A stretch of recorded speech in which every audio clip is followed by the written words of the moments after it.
दुनिया की तमाम बड़ी खबरें फटाफट अंदाज में। पीएम मोदी के असम दौरे का आज दूसरा दिन। असम एडवांटेज 2.0 निवेश एवं अवसंरचना शिखर सम्मेलन 2025 का आज उद्घाटन करेंगे। असम बिजनेस समिट में 60 से अधिक देशों के मिशन प्रमुख, केंद्रीय मंत्री, मुख्यमंत्री, उद्योग जगत के दिग्गज लोग और विभिन्न देशों के व्यापार प्रतिनिधिमंडल मौजूद रहेंगे। असम के मुख्यमंत्री हिमंत बिस्वा शर्मा ने कहा, शिखर सम्मेलन के दौरान तकरीबन 2 लाख करोड़ रुपए के निवेश प्रस्तावों पर हस्ताक्षर किए जाने की संभावना है। सोमवार को पीएम मोदी ने असम की पारंपरिक ताकत और उसकी भव्य क्षमताओं को प्रदर्शित करने वाले एक प्रदर्शनी का उद्घाटन किया। उनके साथ सीएम हिमंत बिस्वा शर्मा भी मौजूद थे। पीएम मोदी इस प्रदर्शनी में कई स्टॉल पर पहुंचे और प्रतिनिधियों और प्रतिभागियों से बातचीत की। पीएम मोदी कौशल विकास, बुनियादी ढांचे और सेमीकंडक्टर उद्योग में राज्य की प्रगति को प्रदर्शित करने वाले स्टॉल पर भी गए।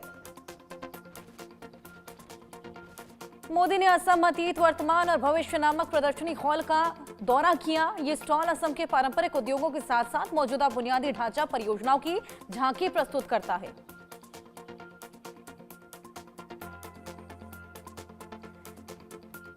सोमवार को पीएम मोदी गुवाहाटी स्टेडियम में झुमुझर बनंदनी कार्यक्रम में शामिल हुए। असम चाय उद्योग के 200 साल पूरे होने पर असम सरकार ने इसका आयोजन करवाया।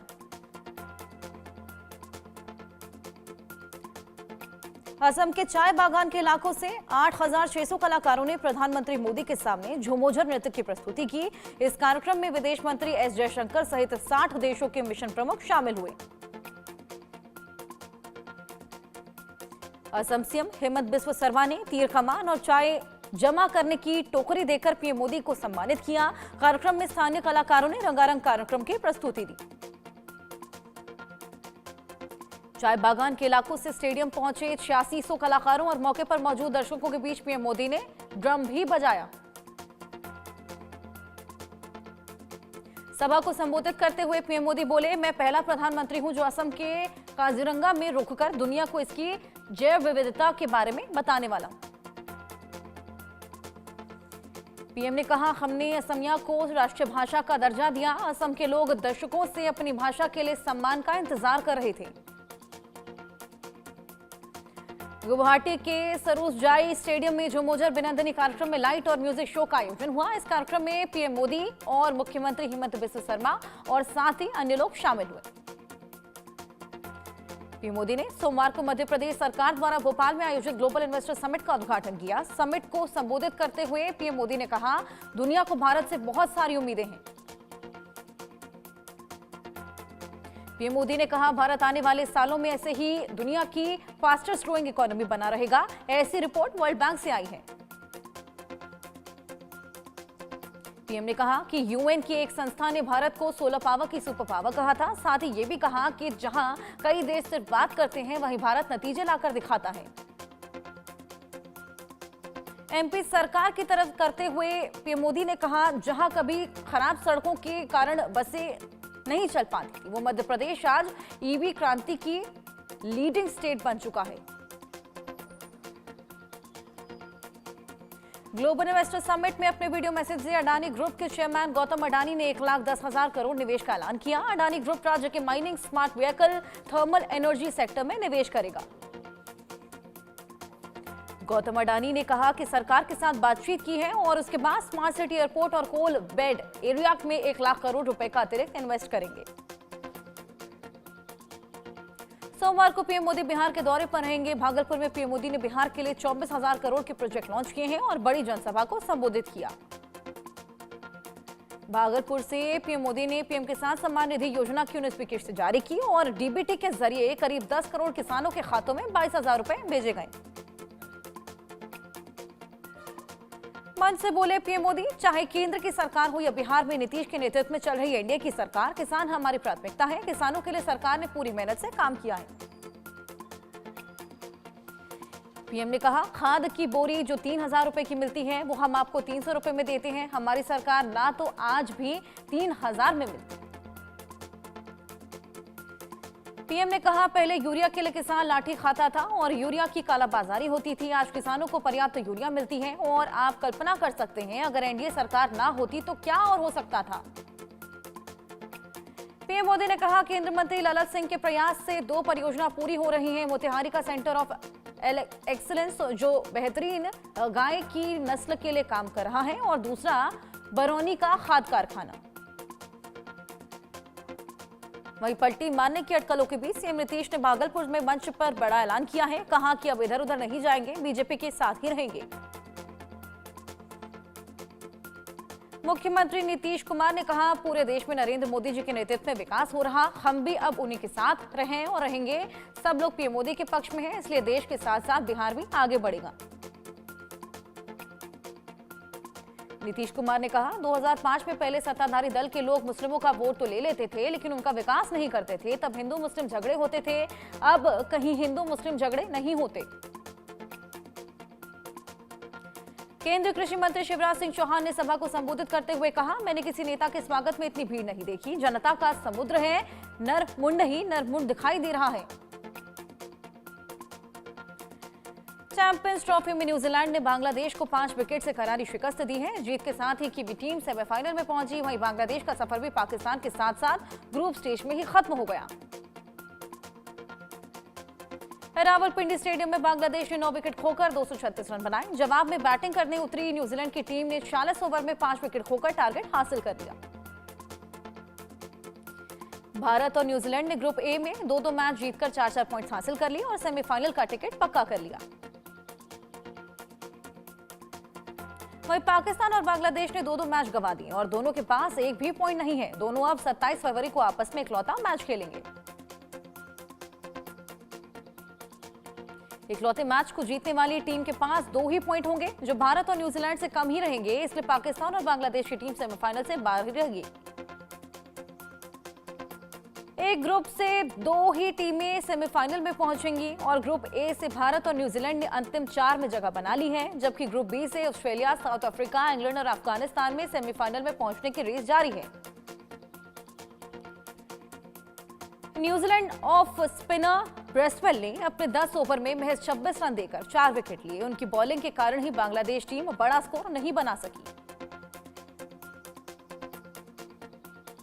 इस मैच के जीत के हीरो रहे टॉम लैथम। उन्होंने रचन के साथ सेंचुरी पार्टनरशिप भी की और व्यक्तिगत स्कोर के तौर पर 55 रन भी बनाए।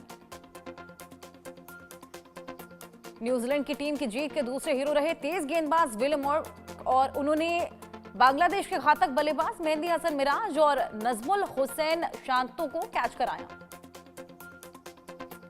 एक समय कीवी टीम ने 15 रन पर 2 विकेट गंवा दिए थे, जिसके बाद क्रीज पर आए रचिन रविंद्र ने डेवॉन कॉनवे के साथ 57 और टीम लथम के साथ 129 रन जोड़े और 112 रन बनाकर न्यूजीलैंड को जीत के करीब पहुंचाया।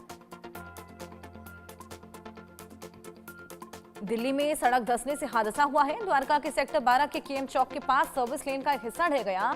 गड्ढे में एक कार के गिरने की खबर आई है। तमिलनाडु में गहराता जा रहा भाषा विवाद। चेन्नई में डाकघर और बीएसएनएल कार्यालय के साइन बोर्ड के हिंदी हिस्से को अज्ञात शख्स ने काला कर दिया है और राष्ट्रीय शिक्षा नीति के तहत 3 भाषा नीति को लेकर यह विवाद चल रहा है।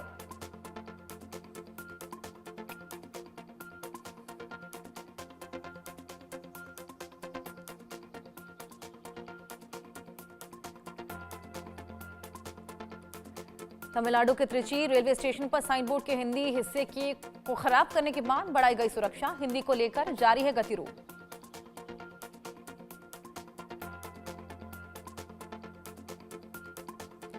आरजेडी सांसद मनोज कुमार झा ने कहा, जब चुनाव नजदीक आते हैं तो प्रधानमंत्री अपना वैचारिक और भाषाई संतुलन खो देते हैं। उन्हें इतिहास में झांकना चाहिए। मनोज झा ने कहा, बिहार में किसानों की समस्याएं अलग हैं। प्रधानमंत्री जी बयानबाजी ना करें, जमीन पर उतरें, बिहार को विशेष राज्य का दर्जा दें। हम आपके राज्य गुजरात की तरह खड़ा होना चाहते हैं। छत्तीसगढ़ के सीएम साई ने कहा, प्रधानमंत्री किसान सम्मान निधि योजना के तहत कुल 25,95,832 किसानों को 599 करोड़ उनके खाते में भेजे गए। किसानों को सालाना 6,000 मिलते हैं, जिससे बीज, खाद और दवाई खरीदने में सहायता मिलती है। मध्य प्रदेश के मुख्यमंत्री मोहन यादव ने कहा, ग्लोबल इन्वेस्टर समिट के सभी क्षेत्रों के लोग हमसे मिल रहे हैं, चर्चा कर रहे हैं, व्यापार बढ़ाने के लिए समझौता ज्ञापन भी हस्ताक्षर किए जा रहे हैं। तेलंगाना में सुरंग ढहने की घटना में फंसे झारखंड के मजदूरों पर झारखंड के सीएम हेमंत सोरेन, हमारे अधिकारी इस संबंध में तेलंगाना के अधिकारियों के संपर्क में हैं। गुजरात के मुख्यमंत्री भूपेंद्र पटेल ने महाशिवरात्रि महोत्सव से पहले श्री सोमनाथ मंदिर का दौरा किया और वहां की व्यवस्थाओं की जानकारी ली। मुख्यमंत्री कार्यालय से अंबेडकर और भगत सिंह की तस्वीरें हटाने से बड़ा सियासी बवाल, नेता प्रतिपक्ष आतिशी ने कहा, क्या नरेंद्र मोदी अंबेडकर से बड़े हैं, इसलिए अंबेडकर की फोटो हटाकर नरेंद्र मोदी की फोटो लगा दी गई। आतिशी ने कहा, बीजेपी को इसका जवाब देना होगा, उसे फिर से बाबा साहेब अंबेडकर और भगत सिंह की फोटो उस ऑफिस में लगानी होगी जहां पर वो पहले लगी हुई थी। अंबेडकर और भगत सिंह की फोटो हटाने से पूरा देश आक्रोश में है। प्रयागराज महाकुंभ में पवित्र स्नान करने पहुंची एक्ट्रेस रवीना टंडन ने कहा, ये कुंभ 144 साल बाद आया है, ये मेरा देश और मेरी मिट्टी है, गंगा मैया और यमुना मैया हमारी है।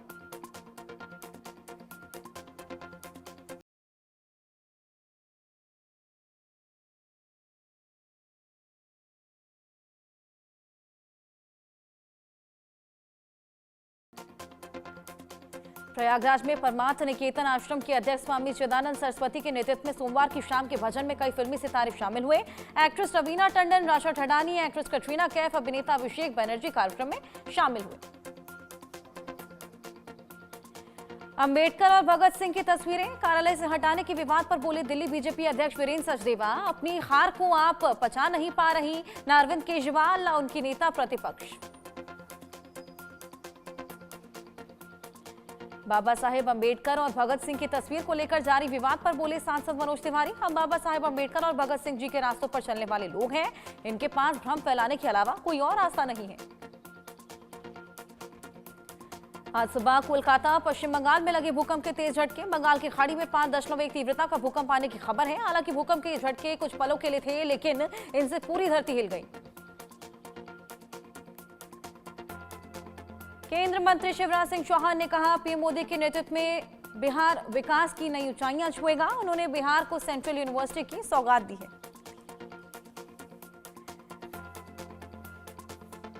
प्रयागराज के डीएम ने कहा, महाशिवरात्रि के मौके पर महाकुंभ का पावन समापन होगा, जिसके लिए हमारी पूरी तैयारी है, हमने सभी जगहों पर व्यवस्था की है। कांग्रेस नेता सचिन पायलट ने कहा, हमारे नेता की कोई अवमानना करता है तो आवाज उठाना हमारा अधिकार। भारत सरकार संसद में अंबेडकर को अपमानित करती है, राजस्थान सरकार विधानसभा में इंदिरा गांधी को अपमानित करती है। यूपी के डिप्टी सीएम ब्रजेश पाठक ने कहा, विपक्ष पूरी तरीके से भटका हुआ है, उन पर जो चश्मा है उसे उतार कर देखना चाहिए। सपा के कार्यकाल में गुंडा या अराजकता, दंगा, महिलाओं के खिलाफ अपराध, वसूली याद नहीं आ रही क्या?